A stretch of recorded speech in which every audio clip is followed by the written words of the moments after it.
Most people don't act on what they know. I promise you that. Most people don't do. I read a book titled The Knowing-Doing Gap by two professors from Stanford University. They found out, they checked hundreds of organizations and found out they hire consultants, pay a lot of money, consultants give them recommendations, they found most don't act on the recommendation. It's remarkable. I'm talking about organizations now. And it is the same thing for individuals.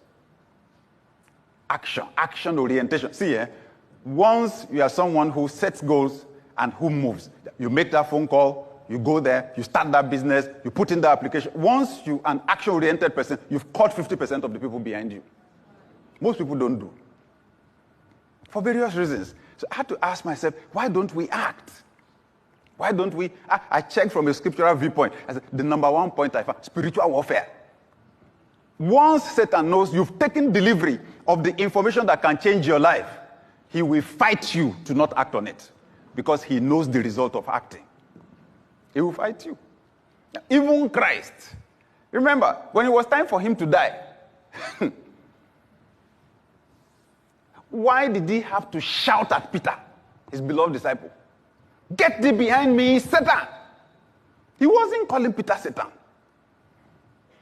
But as he was telling his disciples, I'm going to go to the cross, they're going to arrest me, I'm going to die.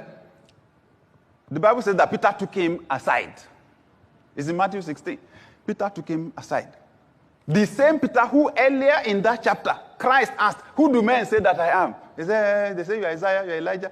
Okay, who do you say that I am? It was that Peter that spoke and said, you are the Christ, the Son of the living God. And Jesus said, blessed are you, Simon, son of Jonah. Flesh and blood did not reveal this to you, but my Father in heaven.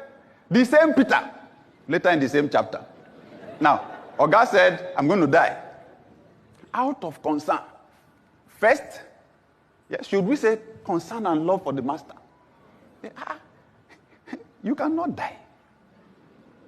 Stop it, Jesus. You are the one that taught us positive confession. You taught us faith. You cannot be confessing that you will die. You will not die in your name. You will not die.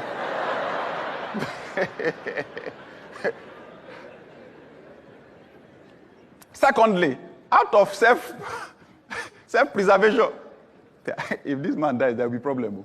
The last time we were in a boat and we were at the risk of drowning, it was the man that saved us. When his mother-in-law was sick and Jesus went to the house, he just touched the woman. The fever disappeared. He said, yeah, my insurance, my life insurance, my health insurance, everything. You will not die. Why did Jesus react violently?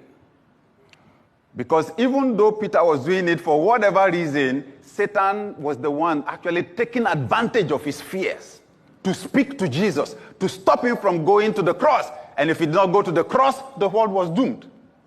That's why Jesus reacted violently. Oh, God, you don't understand. Satan is now speaking through your mouth. I know you love me and you care for me, but right now, now Satan, I'm hearing Satan. So get thee behind me, Satan! Some of us will have to do that this year. Be careful so that somebody will not slap you. So, because people have different temperaments, okay? Do not say I did not tell you.